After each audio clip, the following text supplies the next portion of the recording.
Oh, have I been muted the whole time? Now we're there. The whole time, It's all bro. good. Oh my gosh, that like okay, so we'll have to edit that for the podcast, obviously. But dude, I just had this fire intro. I'm like fired up. I was pacing back and forth like here before we hopped on, like I was Tony Robbins, and I'm like, bro, the new and improved Marshall's back. And then I go to bring you Nice. on, and I see I'm muted. So I'm gonna can all that, and we're just gonna get right into it.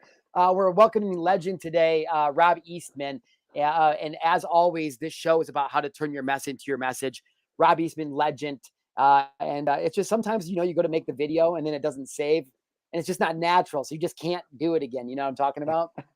Yep, absolutely. Dude, it's I've such an had honor that. to have you on here, man. Tell me, well, you have the Eastman Ranch over the back of your shoulder there. Where is this Eastman Ranch? Like, what state is this located in? Yeah, so we like, phew, man, probably my family's always loved animals. We lived in a place just outside of Salt Lake City, Utah, and spent a lot of. My dad was a car dealer, and we spent a lot of time at Lake Powell on houseboats and stuff. But my parents' true Nice. love was like farming and ranching, wanting Yeah. horses. So we found a place just outside of St. George, Utah, called Vail, and we had a 100-acre ranch backed up to Dude, 1 million acres of BLM. damn. So when my dad passed about 12 years ago, we had all this stuff, and then I Yeah. moved to a little farm in Farmington, Utah. And I've over the last 5 years, I've had 20 plus animals, utilizing them to help youth and families kind Yeah. of develop new life skills via animal therapy. And I recently just moved because I got a book dropping here end or first of the year, and I What's the thought book I'd called? it's going to be Warrior in the Garden. Oh, I love that. So I figured I'd take some of the memorabilia. We got rid of the animals, put the house up on the farm up on the market Saturday. So now I'm trying to get adjusted to having neighbors and barking dogs next to How's me. that going for you, man? Are you able to sleep yet or what's up? Oh man, I think it was an adjustment for sure. Like waving at neighbors. I've Yeah. been like about a quarter mile away from anybody. Yeah. Down my front yard was a national bird refuge and just like a once in a lifetime spot for Yeah. 5 years, and really just wanted my daughter to grow up not hearing my voice but seeing my example and Yeah. allowing her to wake up and take care of animals and know that no matter sunshine, snow, didn't matter. If you're not out there, they're not getting fed. So Yeah. she developed some skills that I could have never done as a parent, that just 100%. the nature kind of taught her, and we learned what we could. And now it's time to free up some time so I can go around and speak around the country and hopefully the world Yeah. and share my mess. Bro, there's definitely no hopefully. I mean, I don't know how dialed in you are to what you do or how many mentors and other speakers you're around, but like, bro, you're great at what you do. I know that people have told you that before, but like that is my business. I've been so blessed to work with some of the biggest speakers in the world. And like I found you and I'm like, how come how come nobody's told me about this dude? And so I'm excited to watch that growth. I mean, I really mean that truly, like man to man. It's interesting though, bro. I grew up on a farm in Illinois, and like Okay. my stepdad was a butthole, but even when I was young, there was something inside of me where like I knew I was like, how am I going to raise a kid if I don't live on a farm? Like, how am I going to raise kids like to take out the trash? Like, how am I going to teach them discipline? And so I'll definitely say there's something to it, and there's something beyond like what you can replicate as a parent. And it's Yeah. interesting because I became a stepdad two or a year ago to two boys, 13 and 10 years old, and they've transformed my life. And it's been an interesting journey to figure out, okay, well, how do you raise young men? How do you raise young men and young leaders in today's society? And it's like it was. I want to ask you some specific questions as we get into this, Rob, because you're the expert and you've inspired me so much, and you've actually created. You solely are responsible for having created so much in my community, just based on me modeling what I saw on you. So before we get into that, I just want to ask you this: like, when it comes to today's youth and building these young leaders, like, what do you think is the number one thing that's lacking? Is it lacking parenting skills, or like, is it knowledge, or why is our youth struggling so hard today? Yeah, so it obviously depends on the demographic and where you're at, but it's simple as far as there's overprotection and under preparation. It's like kids grow from learning from their mistakes. When you swoop in and you save them, they're going to do that mistake again, and you might not be around to save them, and they're not going to be equipped to deal with it. Yeah. And that starts at like, once your kid can do his own laundry, then that's where he starts. When he can make his own sandwich, even if it's terrible, let him make his own sandwich. Yeah. At the age of 10 in psychology, they say that your parenting skills, they kind of take a seat to peers, church leaders, coaches. Like they've taken the seeds that you've given them. They may or may not water them right now, but now all these other kids are more important, the teachers, the whatever.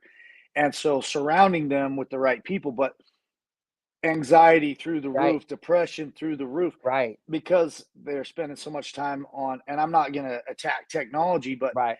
when you do something so much to pass the Yeah. time, Yeah. and then you take it away, you're going to withdraw, just like a heroin addict, 100%. right? Caffeine, carbs, sugars, dope. It does alcohol. It Same doesn't thing. matter what Yeah. it is. Yeah. You take it away, and there's going to be that 10-day period of absolute hell. Yeah. Most people aren't willing to go through that. Same with parenting. You got to parent 5 out of 5 times, not 1 out of 5. Yes. Because if they win 4 times, they're going to keep doing that. Yep. And then they develop this really good skill of manipulation or Yes. throwing tantrums. And that's cute at 4. It's not cute at 40. It's like, 100%. and we have so many people, youth suicides through the roof. And the skills and teachers at school, and people are giving education a bad name and all this different stuff. And it's like, your math teacher's not equipped to deal with your son or daughter's anxiety attack. So it's undereducated parents. It's people not willing to do the hard stuff the first time. And so we go around and we educate teachers. We educate the kids on simply how to communicate their emotions. Mhm. It's like, how do you feel? I don't know. And they get anxiety even thinking about it. Or I'm sad. And then we have this feeling wheel where there's another 20 words that describe what the sadness is, so they understand. When I hang out with little Yeah. Johnny, he makes me feel this way. Maybe I shouldn't hang out with little Johnny anymore. Right. They And- make me, go ahead. No, I was gonna say, and being willing to have those conversations with their kids. Yeah. And I a like lot how of you say it like that. It's 5 out of 5 times. You're out. I mean, that is what it is. Like being present as a parent, and it never stops. Like it's not, but it's worth it.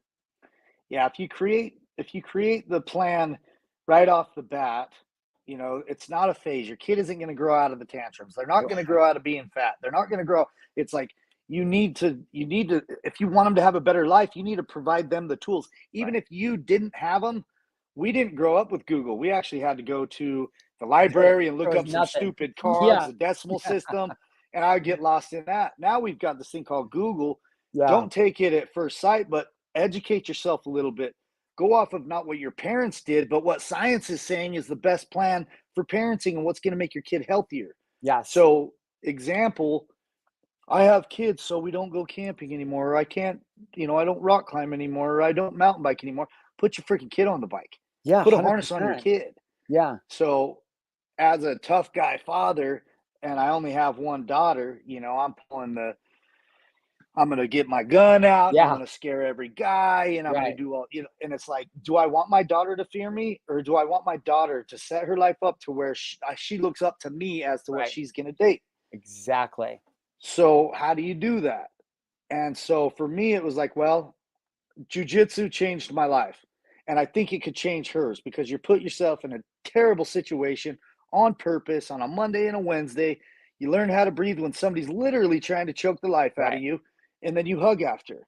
So she started doing jiu-jitsu. She started boxing. She wrestles. She acts in plays. And now she's this 13-year-old that's more confident than most 40-year-old women I meet. Yes. Why? Because I made her do the hard stuff. I sat with her in her emotions and taught her, like, the reason you feel this way is because of this decision, or because this is going to happen, or this is what's really coming down the pipeline. Right. White picket fence. Yeah. Knight in shining armor. Terrible things our grandparents and parents lied to us about. Yeah. They're full of shit. 100%. If you just get married and settle down, it's like, well, I'll get married, but how do I settle down? Right. I don't even know what that means.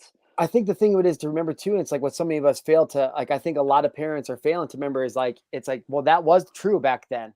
You didn't have access to information, and you couldn't go across the country in a day or across the world in a day. Like this is pretty much where you were in this county. You know what I'm saying? It's like, But as times have sped up, it's been interesting because we haven't seen people's skills or their emotional intelligence really speed up until like around now. And so part of what I want to get into is, and I think that you would probably agree, today's my 547 days of being sober. And for me, it wasn't, thank you, bro. Hell Thank you. yeah. I Proud of appreciate you. it. Thanks, man. One day I've been wanting to quit drinking for a while. And then one day I just did. But I didn't, why I bring that up is because it wasn't until I took the main distraction out of my life. And you said all of them in the beginning. It could be anything, all these things, right? Drugs, booze, sex, gambling, shopping, eating, working out, building a business, insert whatever thing that you do here, because you're just the kind of person that can't sit still, or I can't be alone with myself. And so for me, Rob, why I'm asking you, what I'm about to ask you is, it wasn't until I took the addiction, like the trigger out of my life, and I realized how much of free time I had. And I was like in a cabin by myself in Montana, all alone with I'd moved there from San Diego after 13 years in San Diego. And I'm literally in a cabin, like crying for like a whole year of my life in pain.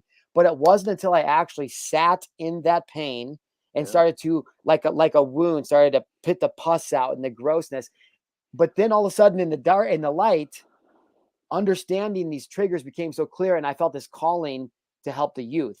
So tell me, let's go back to like that moment for you before you do the explosion.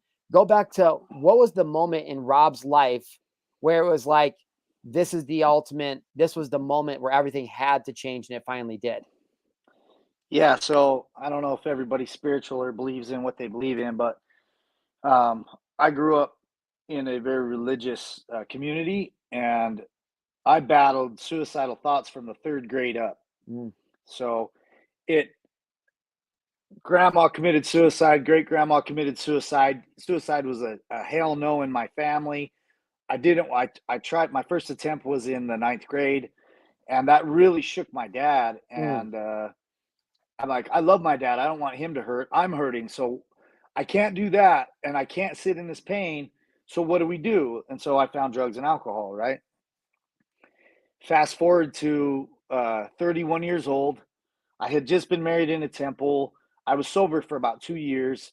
Um, and I got sober that first time because my friends started dying from heroin, and I knew that I deserved better and wanted to stick around for a little bit, but cleaned up 18 months, married in the temple, killing it. I owned a concrete company, making 35 grand a month, just killing it. Yeah. And I've always been kind of a natural born leader. People watching me either to see what I'm doing or seeing me fail. I don't know which. You never know. Nah, bro. They're rooting for you. But it got to a point where I was playing soccer, and in recovery, you repair all your relationships with your higher power, with your loved ones, and all of that. But the one relationship I didn't look at was my relationship with pain, and blew my ACL, and I had to have surgery. And when I came out of that surgery, and the nerve block wore off, it was like I wasn't sober for anything. My only thought was dope. Yep. And the second the dope hit my system, I was just like, oh man, I just lied to my higher power. I let my family down. I can't do this. And rather than just manning up and being honest, I retracted back into that lying, not wanting to. It wasn't because I didn't want to get in trouble. It's because I didn't want to let people down. Right. I was a people pleaser. I became whatever you needed me to be, because then I felt loved and wanted. Right. Because I didn't feel that myself. And it got to the point where my daughter was born. I was taking her diaper money and going to buy dope and coming home without food and diapers for my daughter. My ex-wife now, but at the time she was my wife, and I just got to a point where she knew that I was a danger to myself and everybody around me, and Damn. so she packed up, and I went up. The only way I could see my daughter was if there was visitation, and I was sleeping back at my parents' house because I couldn't afford to keep my house going. And my dad came down one morning, and he had a paper, and he's like, "Hey, read this." And I started reading it, and this time I was shooting heroin and coke and just really bad. And he had written my obituary, and he said, "Son, I know you're going to die, but you're not going to do it in my basement. You need to get out." And I was homeless out of spite. I probably could ask for help at that time, but I didn't. I was too proud to do that. And I was homeless for about a week in Salt Lake City. And The only way I could see my daughter was supervised, and the only way I could get back in my parents' house is if it was to see my daughter. So I set that up, and I had finally made the decision that I was going to end my life. And How old are you at this time? 31. Yeah. 31, had it all, lost it all, very successful family, and I was just the black sheep. And so I went up and I hugged my mom and told her I loved her. I hugged my dad and I hugged my daughter. And on my way out, I went and stole a handgun and went up in the mountains. And I got to this place where I hated, like, if there was a God, I hated him.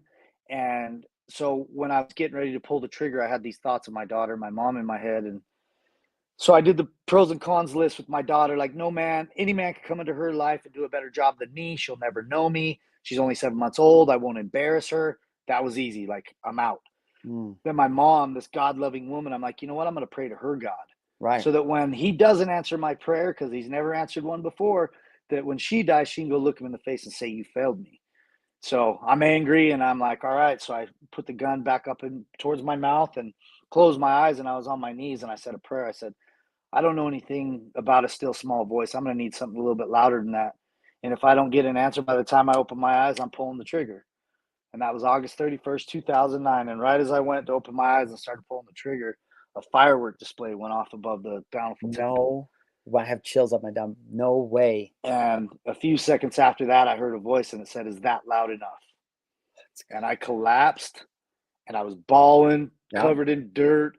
And I couldn't move out of fear, I don't know what I just heard. Was it inside of me? Was it somebody standing behind? Like, I was terrified. And it took me 20 or 30 minutes to even like think about moving. And I got up and I drove myself down to my parents' house, told them what had happened, gave them the gun, and I drove myself straight to the hospital. Damn. September 1st, 2009 is my sobriety date. I'll be picking up 13 years clean and Let's sober coming go, up. bro. Let's go. 13, man. And that's wild. It got to the point where I was like, all right, I'm going to do the deal. I'm going to get sober and this and that. And so I went to rehab, and 2 months later I get out of rehab and my wife picks me up, and she's been coming to family group, and we get home and she rolls down. I get out and she rolls the window down and says, by the way, we're divorced. Oh my God. And I'm like, are you shitting me? Like, you couldn't have told me this while I was in rehab. That might've helped. And then when my dad said he was done those few months earlier, he meant it. And the bank came and took everything I owned, because when you don't pay your bills for 90 days, they want your shit back. So truck got impounded, house got boarded up. And then at 9 months, my dad passed away. And plenty of reasons to relapse, plenty of reasons to kill myself. And it was like, if there's a heaven, my dad's there. And if there's a heaven, my dad's probably running the show anyway. So gave the middle finger to God, and I started praying to my dad.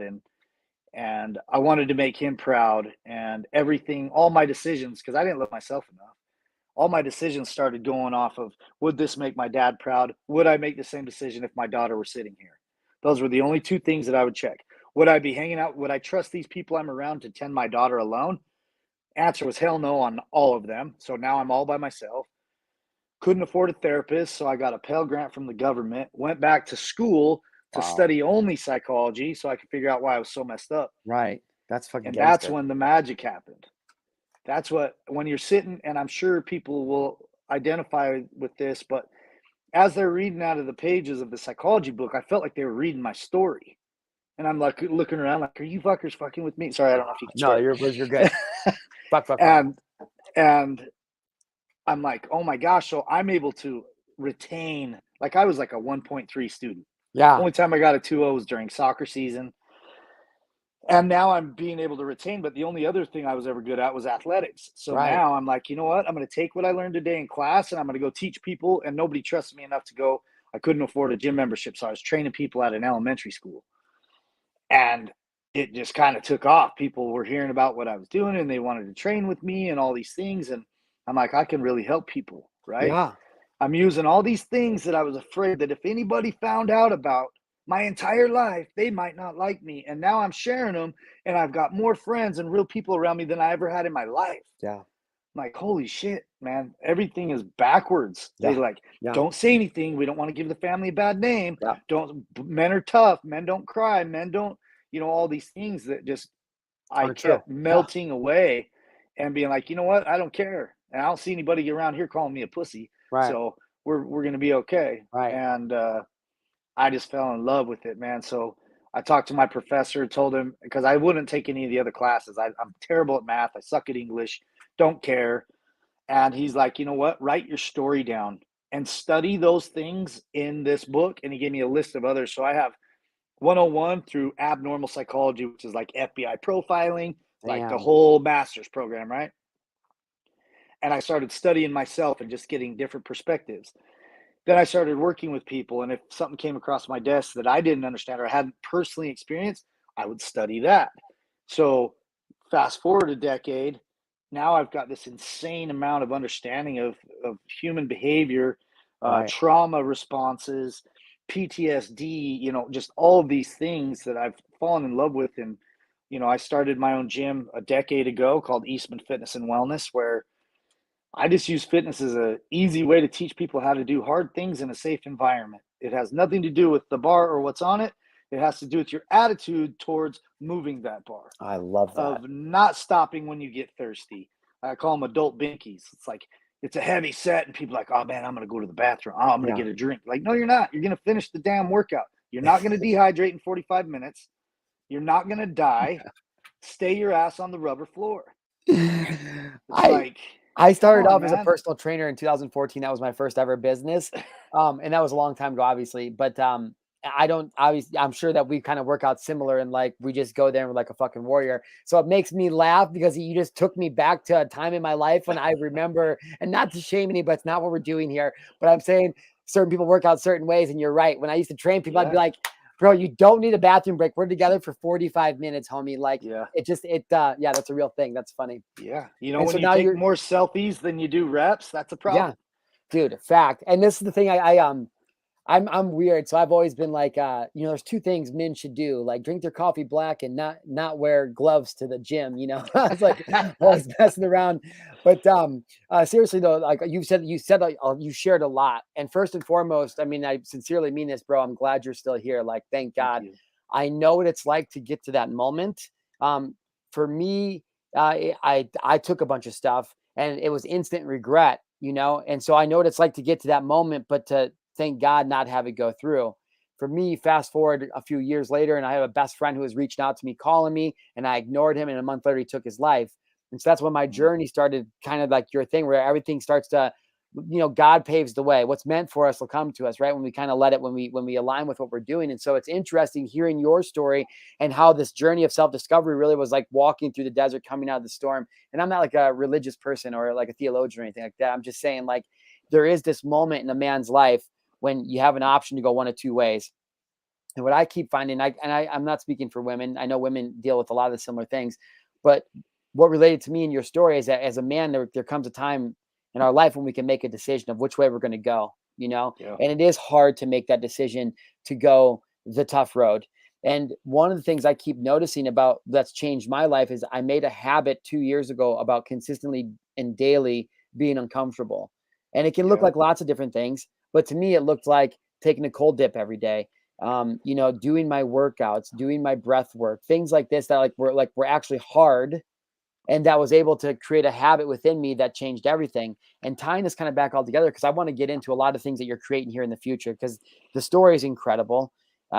What you've done to overcome it is incredible, but what you're doing now is the gift, right? Like, that's the gift right now. And watching that blossom is something that I think, one, more people need to be talking about. And so I'm excited to hear that you're moving online. I'm excited to see you making your content, which is fire. Plus, if you guys aren't following Rob over on his channel on Instagram, he's growing that bad boy out right now. What I want to know is, what's the 8 about? Tattooed Life Coach 8. What's with the 8? So I was very young, and my coach came up when he was handing out jerseys, and he came up and he said, "You get number 8." And I was like, "Okay." He's like, "You want to know why?" And I was like, "Sure." And he's like, "Cause you're unstoppable." Let's I was go. a little wild man, scored a lot of goals. Uh, you know, Probably my most successful sport, and it ties into all my tattoos. Like a Celtic knot. There's no stop and there's no start. It's like life. you may get knocked down, but you got to get back up. There's going to Yeah. be twists. There's going to be turns. You're not going to be able to see things. And so I've got this 8 tattooed on my ankle that's like all broken up and cracked, but still intact. It's I like, love it. it's just one of those things that once I stopped with the destination mindset and went with the journey mindset, like if you ever feel like you've arrived, that's your higher power allowing you to take a breath before he shows you the next Right. big ass climb you got. Right. So it's just, I never want to give up, and I want to share my light, and I don't want to ever let anybody get in the way of that, because it's my journey. And I spent the first half of my life trying to fit into your box. Come to find out, I don't fit in any box, and I do a lot better when I just live my truth and deal with the consequences of my actions, learn from them, and share what I learned. Dude, And that there's so much there. So we're going to get into all of that because you're dropping little gems right now. But if people, you don't know what you don't know. So if you can't, if you're not aware of what Rob's even saying, then how does it help? And so I want to really slow down and kind of unpack this. So it goes back to, okay, first off, we started off with like, what is the problem with parenting? Why are parents struggling?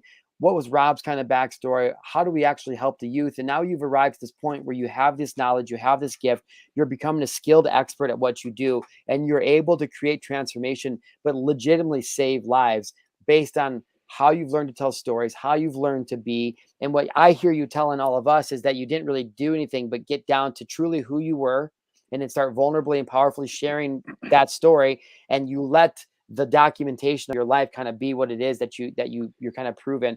Like in the fitness industry, we got time under the bar, right? It's like Rob's got time under the bar for sure. And so it's kind of what qualifies you. And so now it's like for my life, being sober for 2 years and only being a parent now for 1 year, it's all cram packed right into here. And so I want to go back to what I was saying just before we got into the story, is that as a man, it's like I'm struggling at where am I supposed to go and how am I supposed to lead? Most men know that we want to show up and lead. We want to be better dads. We want to our queens to look at us like kings and fucking want to just desire us. But so few men are able to achieve that in this lifetime. And it looks like their dad was probably a hard ass on them, and their mom probably told them that they couldn't fail at anything. And so now they have a powerful woman in their life, and when she's not 100% nurturing, he crumbles and he falls into bad habits. And so I hear you saying, okay, as us as parents and men, if we can start to be better ourselves, we can be better for our kids. And so in that regard, then how can we take what you've learned and as recovered addicts, how can we apply that to helping starting with our own kids? How can we do that? Because you said it's not about the destination, it's about the journey. And so many of us parents get caught up in destinations for our kids.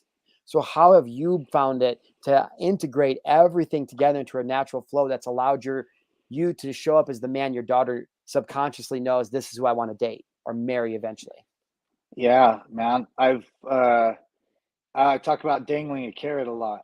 And society dangles this carrot that you need an education, you need to go to college, you need a job, you need all these things. And we want our kids to have more than we had and all these different things, but they're a completely different animal than we are. So to dangle that carrot should be do your best, be honest, work your butt off, fail your ass off, fail your way to success, and I'm going to be right there cheering you on.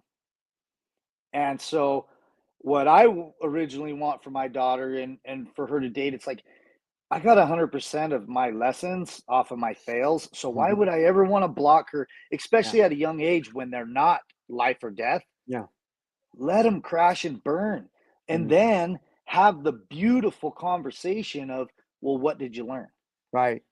You don't get mad at them for screwing up. You sit them down and try not to laugh because you know you did exactly what they're doing 100 times, and be like, oh my gosh, I can't believe you got a C minus and I'm like a 1.6. Like, Right. how could you do that? Like, my daughter, funny story, she calls me. She's like, Dad, I got in trouble. I got sent to the principal's office. I'm like, yes.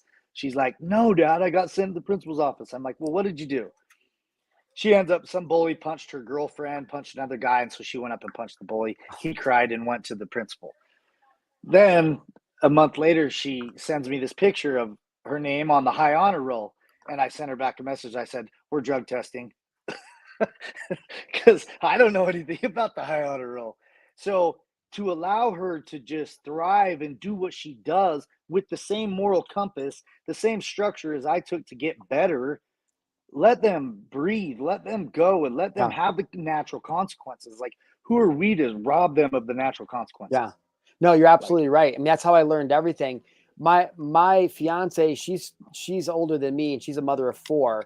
Two of the boys are gone. But one of the things that she gave me as a parent when we first started this thing that changed my whole life view of parenting right from the get-go, and I think what's allowed me to kind of naturally be a good parent is she was like, she framed it like she told me, she's like, I'm not really responsible for my kids. Like, God entrusted me to create the best adult that I can, but they're not like my kids. Like, they're not mine to shape and mold and to like make every single thing. Like, they're not me. Like, God entrusted me to raise this version of spirit. And it's like, I thought about like, oh, okay, cool. And so what I'm curious for you is like, being a parent is tough, right? And it sucks because now when my mom or not my dad, because he was always yelling at me, but my mom was like, this is worse on me than it is on you. Like, I truly get it now.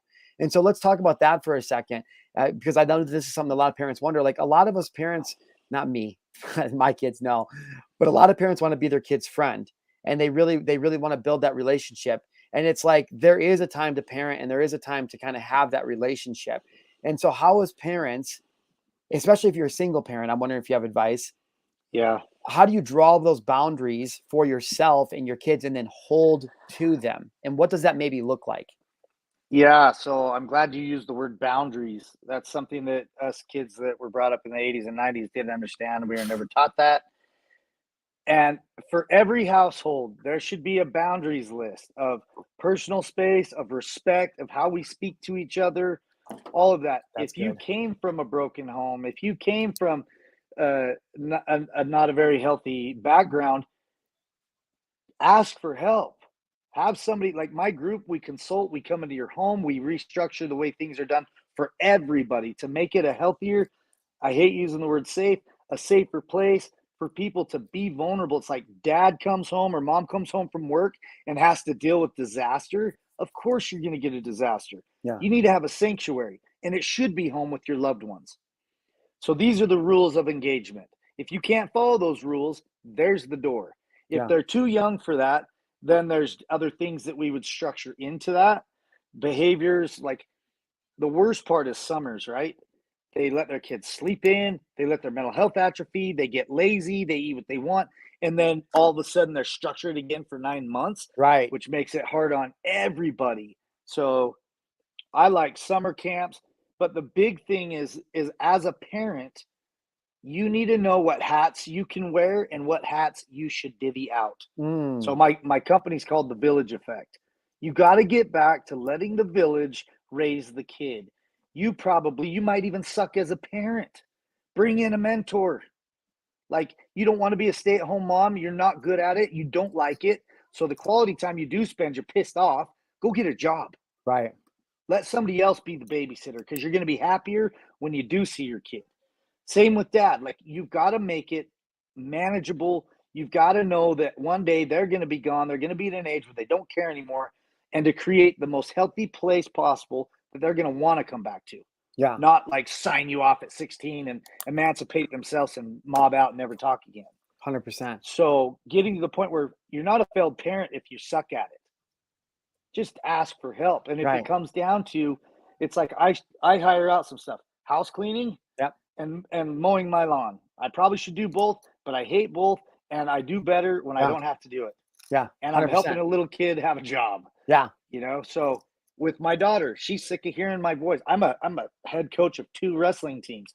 My daughter calls me and says she has enough know-how and understands me. Said, Dad, I'm going to wrestle this year, but you're just my dad. I have a coach. And I was like, okay, Okay. honey, Fair. but I have to stand at the top of the stands Hmm. because I know more than that coach, Yep. but it's not my job. It's my Right. job to cheer her on. Right.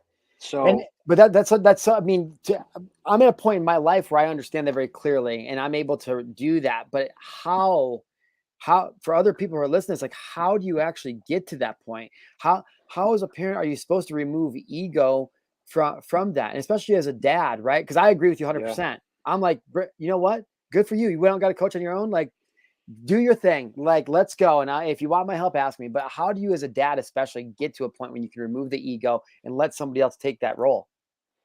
Yeah, that's just one of those things that it was hard for me, but I learned very quickly that I'd much rather have a relationship than be Mm, the coach. mm, And a lot of the times, depending on the personality, there's a probably 10% or less of kids that can take the coaching and have a personal relationship. right, Very little. The lines are blurred. It's, are you my dad right now, or are you my coach? Are right. you my trainer, or are you my coach? Are you my life coach, or are you my, like, I'm Yeah, sure you get into that. We have so much information that yeah, it's hard not to project that onto 100%. everybody without being asked, like, hey, I got Yeah. the answer for that. Well, It's like, especially no, for real, sure, especially I'm as like, men, right? Because we're probably problem solvers. So, like in my relationship, that comes up all the time. I'm sure you're well aware that like women are different than men in regards that, and all the women that are listening can agree. I'm sure it's like it's not that they need their problem. Like Kirsty doesn't come home and want me to solve her problems. yeah, Sometimes she does, but that's after she's processed her emotion, which looks like her coming home and telling me everything that's wrong and me wanting to fix it all, right? yeah, And so it's like once you can start to back up and kind of realize that sometimes there's a time to kind of be seen and be heard, although I don't really agree with that, telling kids that. But it really makes a difference when you can start to have that awareness of yourself, right? yeah. And I like what you just said, is a lot of the times as a parent, you need to listen to what they're saying and don't say shit. You need to Right. process. You need to take your emotions out, take your religious beliefs out, take your political beliefs out, take all of it out. Listen, leave, think about it, maybe call a friend about it, see what they would do, and then go back in. Yeah. Because we're so quick to be like, "What? You're so dumb. Why would you do that?" It's like, Yeah. I did that 500 times. Now I get what my dad's saying. I need to shut up. Yeah. But one thing for me, because I'm very opinionated, that whether it be with a girlfriend or my daughter, I always ask, before we get started, do you want my opinion, or am I just Yeah. listening? Yeah. And then that makes it Ooh. really easy for me, Oh, bro, that's powerful, man. Do you because want I my just, opinion or am I just listening? yeah.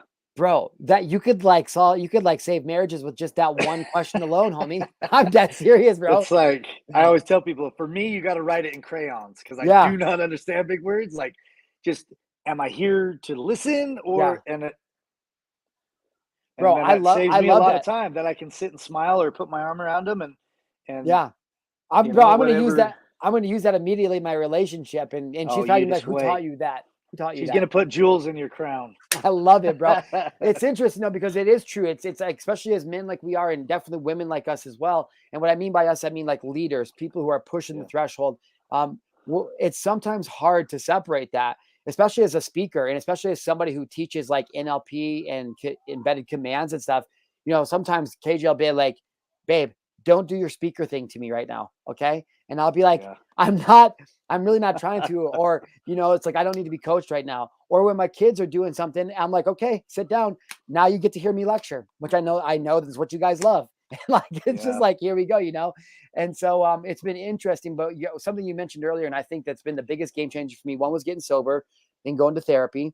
Um, the grace of God linking me up with a powerful woman who we've been able to rise and grow together, because she's dealing with her shit as equally. And then the other thing has been kids. Like God talks to me through our 13-year-old, and it's wild. Like whenever the universe or nature is like trying to tell me something over and over again, I still just haven't picked up on it. And God just needs to tell me, like it comes very blunt and very directly through our 13-year-old. But I bring all this up, Rob, to say is that the more time that I'm present with my kids and that I'm there with them and we don't miss their things, the bigger reflection I get of myself. So anytime, and this is what I did, and I go to other games like tonight's basketball, the Community First Project, which I know I've been telling you, but that's the idea that you helped foster. The Community First Project, we sponsored this team, and so I'll go there and I'll coach tonight and do the thing. But it's like when I go to these things, I see so many dads that are yelling at their kids, or you see coaching this or coaching that, or you got to listen to your coach.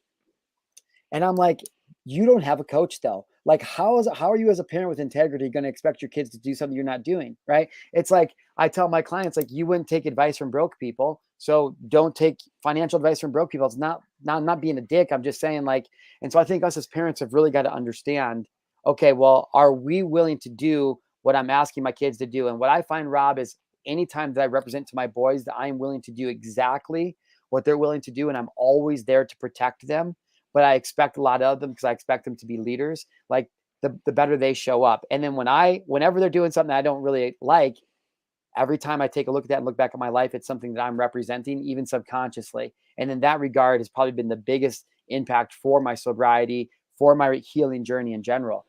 Have you found Yeah. that to be true, that your daughter is a reflection, like that when things are Oh, kind of, you're like, oh, I got to fix me. yeah. And she's got a beautiful situation, divorced parents, but her stepfather is a godsend, man. I am the luckiest dad on the planet to have a man like that in her life. Mm, So we just talked about it. We went to Bryce Canyon. It's a big national park. But on the way, I was like, Sophie, and I had broken up with my girlfriend, and I'm like, I know that hurt you, and I know that I'm not that amazing at relationships, and I'm working on myself and all of that. But you have Levi, that's his name, to show you what a loving father, a family man looks like. And mm, he loves your mother. He takes care of you and your siblings. And I powerful. hope that you see me on the other side as somebody who's willing to do the hard things and chasing dreams, standing for something and making a change. Yeah. So if you can fuse those two together, Sophie, you're going to have the most amazing experience and upbringing you could ever have. It's like he is he came into the relationship, and I couldn't hold a job like early in recovery, couldn't pay child support. My ex knew that, so she would use that against me. And I was getting suicidal in sobriety, and I went up to him and I'm like, and this is the guy with my wife, right? And I'm Right. still like, you're sleeping with my ex-wife. Yeah. And I was like, bro, I can't do this. And he just put his arm around me. He said, bro, all I need you to do is be the best father possible. I got you. Dude, he paid my child support for 7 years. Wow. And then I got to come back when I got successful, and I got to give him a $10,000 check and be like, thank you. Yeah. It was like I wasn't going to utilize that as a gain. I wanted to make sure that a dude that had no business, no Right. reason to give me an inch because I was rude to his wife, I was the man in the way, and he didn't view it that way. Yeah. And so, do I need to be perfect? I think parents think they need to be perfect. Yeah. What you need to do is explain your mess ups, Yes. explain the ugly parts of you so Yes. that they learn. Sometimes you're a perfect example of what not to do. Right. Be honest about it. Yes. Dude, You know, that I get, I mean, what a blessing, bro. And it's so funny you mentioned that because I am bro, first off, what a blessing. That is amazing. It really truly is. My stepdad was the worst man. So just hearing that makes me smile. It brings me so much joy. But it's like you don't know what you don't know. And without context, there's so many men that are failing. And that's what I'm always telling my boys when I'm explaining to my community. I'm like, there's nobody that has a template. Nobody's seen any context to understand what it could be different. And to have somebody like that to be able to impact somebody like you is like, okay, cool. And it seems like as leaders, there's always that one moment or that one person who reached down and kind of helped us up. And it's like, oh, you grow that and you just want to give back. And so it's interesting because you've been able to take that recovery, take all the things that you've learned. And I think this is one of the things that makes me a great parent is I know exactly what a little kid doesn't want because my stepdad was like, I'm very careful not to put limitations on them. When I do have to raise my voice, it's like it's very careful not to do it in a demeaning way. And if I do, then I usually it's not demeaning, but I will have to be like, yo, boys, like first off, you don't deserve to be talked at like that. This is what yeah. makes me be like that. But anyways, it's just like, so for you to be able to get to that point and have somebody represent what that means to you, you've been able to take literally that feeling now and expand it into not just a business with Eastman Fitness, not just an extension of that business, which looks like youth camps or youth summer camps or going to speak. But really, Rob, what you've done is you've taken all of those things and you've created a movement.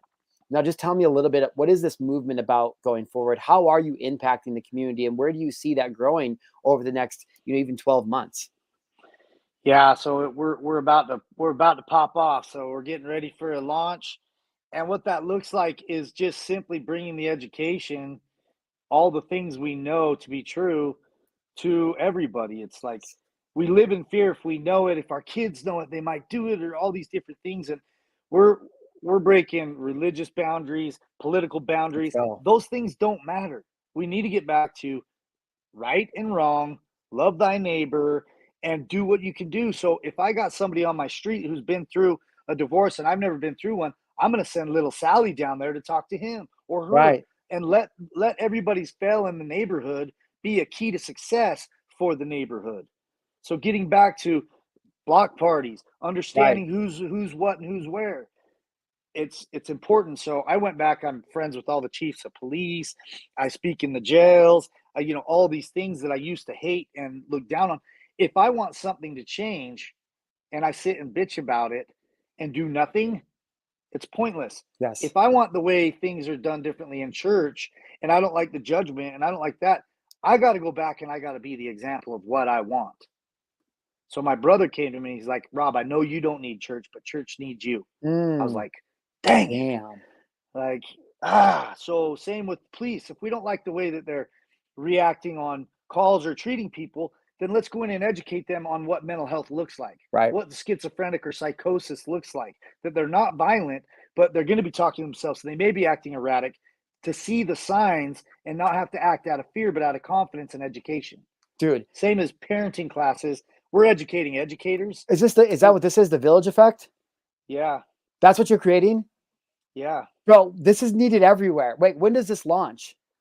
So we're trying to hit it before school in Utah, because kids are going to go back and it's going to be a disaster. The math teacher is going to have to defuse your son or daughter's anxiety attack, and that's not what they're there for. So Damn. we're compiling resources so that it's not scary, it's mainstream. Tell me this: if your son breaks his arm, what are you going to do? You going to hide him in the basement? Right. What are you going to do? So I take him to the hospital Yeah, why? because that's the only place to go because I don't know how to fix a broken arm. Right. And then what are they going to do? They're gonna shoot him with some shit I probably don't want or test him for some stuff I don't really care. Or put a cast on him, right? Put a cast on him. Then what does he do? He He hangs goes and out. gets it signed by all his homies. Yeah, and celebrates it. So why should depression or anxiety be any different? Why should you feel alone when you're already alienated? Yeah. We need to make being emotionally broken, Yeah. broken leg, broken arm the Yeah. same. You don't go in a basketball game hiding your wrapped up Yeah. ankles. I Like, see where it's you were going. normal. I see where you were going with that. The flag over my shoulder the other way kind of suggests that I thought we were going like in a little bit different direction with that. So might be I wasn't picking up what you were putting down, but you're absolutely right. And It's like, I think that's what I think that the conversations that we're having right now, like that's why it's so important. My message, your message is because I started my business because I wanted people to stop killing themselves. Like I speak about sobriety rocks and my journey, not because I think everybody should be sober, because I want people to have a context that alcohol makes me weak because then it leads to this and a domino effect. And so yep. for what you're saying, it's like hearing you say all of that, and what the one thing leads to the next is like, okay, cool. When all this stuff started happening around the world in the beginning of this year, which is continuing to happen, and people are sending money everywhere and they're doing all these things, I was just like, I don't understand why everybody thinks it's so awesome to send money overseas. Not that I'm against that, but I was like, there's people right out here in Kalispell that are fucking starving, that are homeless, single moms again. I was like, I need to do something. And so Yep. like I start this project and we don't really know what it looks like, but we know what it feels like. And so I'm just cruising Instagram and I come up on your Instagram page and it was something with youth camp. And I'm like, God always provides. When I needed a container, I needed to have a context. And much like Levi gave you a context at a time you didn't know, you gave me a context of something I didn't understand. And I'm like, oh, that's what that looks like. Actually, here in two weeks, we have our first 3-day youth camp. It's called Warrior Workout, and it's about mindset, leadership, and lifting. And I modeled kind of basically what you were doing, and all the money will be donated to local community, like 100% give back. But I was like, why not? And so now we host these monthly events, and I just stand there in front of the people that show up, and I'm like, what are you an expert at? Cool. You should do this and give back to the community because they'll change lives. And when people find, and I know you'll agree with this, Rob, when you empower people to empower people, bro, that's all people really want. They want community. They want to be accepted and feel loved, and they want to be able to empower other people. And that's literally what you're creating with the Village Effect. It's what I'm watching you create online. So I know we're going to run out of time and I want to be respectful of what you have for today, but like, just tell me briefly, how did that come about? Like, how did you learn, or how did you just decide, oh, so I'm running these youth camps or these summer camps? And, like, how did that come to be? Yeah, so it started out with me helping other addicts because I couldn't identify with anybody else. Then I was like, normal people, well, actually, some prisoners and stuff. They aired my MMA fights on TV, and they were watching them at the prison. So I started getting all these collect calls. Like, hey, coach, we want to train with you when we get out. So I Dope. started transitioning prisoners and giving them that first good look when they got out. That's badass, dude. Then I started being an assistant coach for my son in wrestling. That was the first time. With a guy like me, with a background like me, they're not going to let you be around kids, right? So I got the whole background check and went through everything and got denied, and then went in and had a discussion with one of the people at the district. And at the end of it, he was teary-eyed and he stamped it approved. And he said, "We need more coaches like you." Let's So now go, bro. I'm sharing all of my crazy fails and things like that, but in a lesson, and the kids are eating it up. They're like, you're being honest with us that nobody's ever been honest with us before. That Wow. makes sense. So then I'm doing that and I'm having all the success, but then I'm seeing the kids after summer coming back right where they were left off. I'm like, okay, so I worked with adults. That was okay. I worked with youth. That was awesome. But they're both screwing each other up. We got to get back to the community, the village effect. Everybody needs help. There's not a family on the planet that isn't hiding something or dealing with something that they're not equipped to 100%. deal with. 100%. So if for me it was like just a no-brainer because I want to give the kids the tools. I wish somebody would have talked to me like I talked to them. Yeah. Like, it's not going to be easy. You're going to have bullies the rest of your life. Relationships are the hardest thing you're ever going to do. Learning to love yourself is going to be the most difficult relationship you will ever have. And if you don't learn how to do it now and stand up for who and what you are and don't let anybody give you your worth, then you're going to be in big trouble. Heck yeah, So dude. for me, with women empowerment, the feminists have taken it way off track. I support women power, like strong women, because they teach men how to be vulnerable. They Gotcha. teach daughters how to stand up for themselves. And then men can simply act that certain way and treat them like a queen because they can treat us like a king. Right. And it's just like, how do you do one without the other? Yeah. You can't. So when you do your kids group, you should take 15 or 20 minutes or send out a little video of what you taught those kids to the parents and how they could duplicate that at their house. Bro, Simple plans. when are we hosting a retreat for dads? Like let's go, bro. Dude, Tell me, let's do like, it. let's pick a day. And I St. want to George. come out. Where are you at? Where do you live? I'm in Montana. So we're like right next to Glacier National Park, northwestern Montana, up in the mountains. Well, I want to come up to one of your kid camps and come support you. Bro, that would And be dope, man. The thing is I'm trying to figure out, like, I love what I do, and I'm never gonna stop teaching people, leaders, how to tell their story and how to scale that, But my passion is just helping my community, and it's crazy because I've never felt like this before, Rob. Like, I don't even know what it means. I don't really know what it is. And so, like, I know that I want to help dads, but I'm not the one to do it, but I want to be involved. Like, I want to host an event. I want to yeah, bring people to it. I know dads need that, and moms yeah, too. But it's this whole family development thing. I mean, I have some clients right now in my inner circle, and that's what we're literally doing, is creating a category for them, like, of family development. And that sounds exactly like yeah. what you're doing. It's what I'm doing with Community First Project. Yeah, so I grew up in politics. My dad was a school board president, majority whip at the state senate. My uncle's one of the 12 apostles of the LDS Church.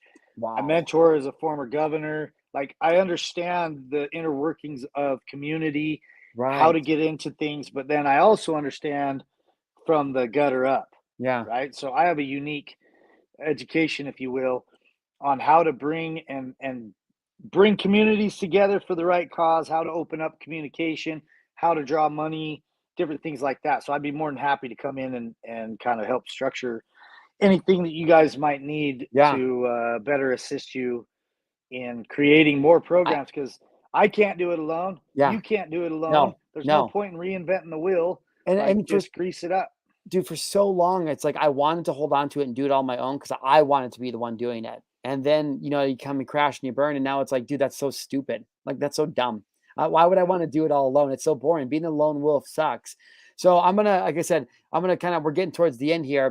So I was going to ask you something. I was going to wait until we were live on air and just kind of catch you. So again, whatever it is that looks like to you, but if you're available and we can talk details offline, but I do want to officially invite you to speak at my speaker boot camp that's coming up in Phoenix at the end of September.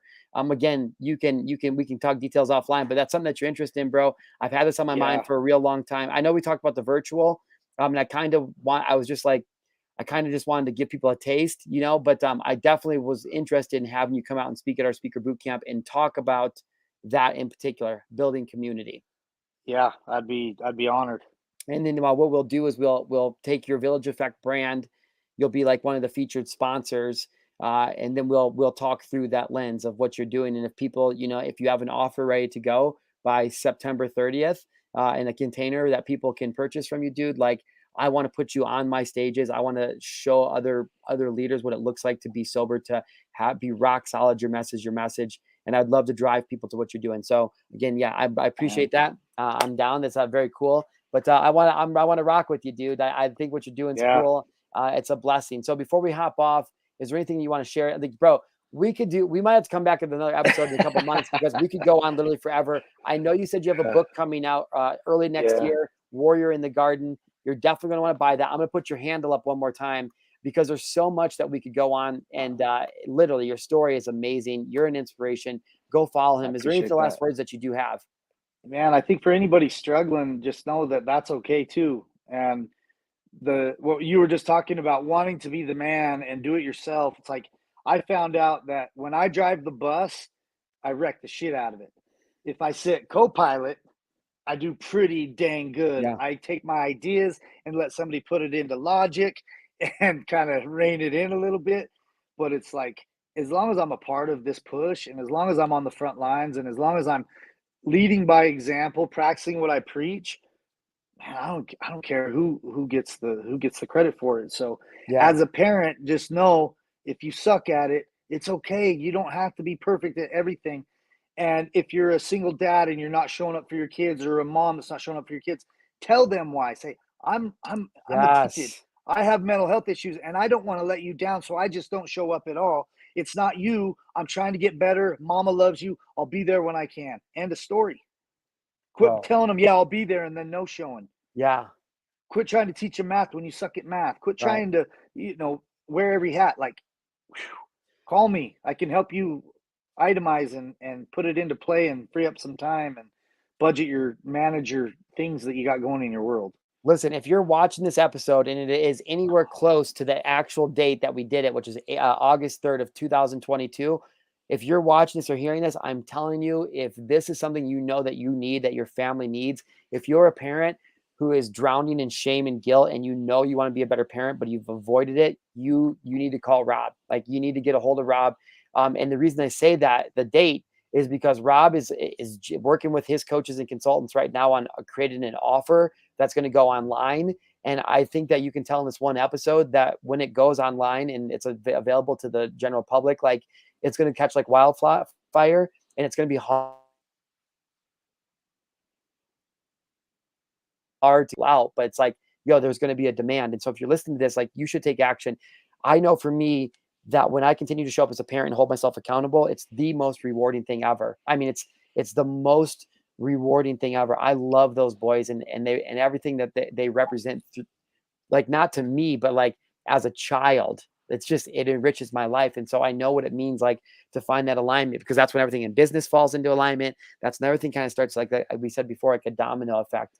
I'll just end with one last thing that what you said. People, I'll ask you first. Well, actually, I'll go first.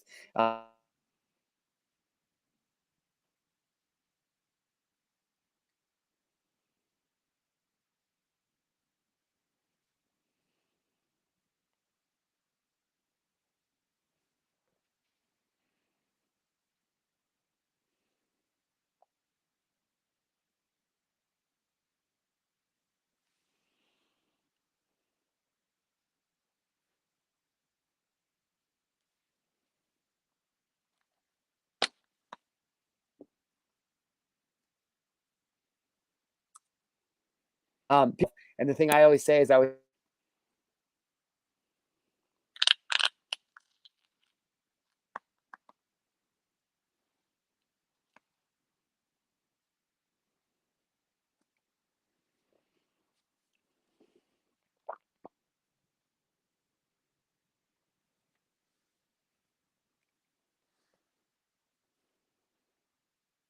yo, my back. There we go. Hey, holy smoke. So to the people on the podcast, they're not going to know anything. Like, the software will just go right to the moment. To the people that were live, sorry about that. That's my B. I'm like, who's on the Xbox? Somebody get off. You know this.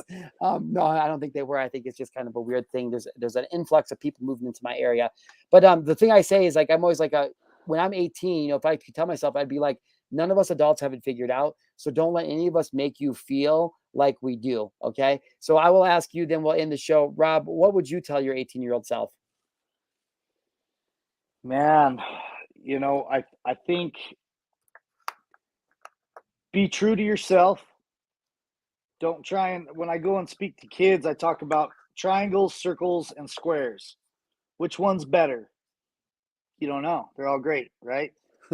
So much time we spend being a square trying to whittle down our edges to fit in the circle. Come to find out we don't like them anyways. Like, truly be true to yourself. Do what feels good. And I'm not talking about drugs, alcohol, chicks, anything like that, but like your true moral compass, and dare to fail, and that's the important thing. And I think on the other side of that, as a parent, if you don't have the answer, say so. Be like, that's a great question. We should check that out because I have no clue. Like, just more honesty about, you Sure. don't got to have the answers. And the kids appreciate that. They're like, oh my gosh, they're finally being honest and real. They're human. But if you put on this perfection, they're going to view you like, oh my gosh, I can't screw up. Right. It's like, I screw up all the time, and I talk Yeah. about it, and my daughter thinks it's funny, and she goes and she rides dirt bikes and rock climbs and wipes out and is willing to do hard stuff, and we giggle and laugh and have a ball. Yeah. So Dude, more I love real. that. I love Quit trying that. to fit in. Bro, this has been awesome. I really appreciate you being here. I appreciate taking the time to make it happen again, man. This has been an Yeah. honor, and I'll have to come figure out your workout or something because you're ripped up, bro. And I got a little bit of the dad bod that's starting just a little bit more. And I like that just a little bit. Hey man, that's all right. There's ebbs and flows with that as well. No doubt. So Hey, thanks I get a again, little man. cheat. I get a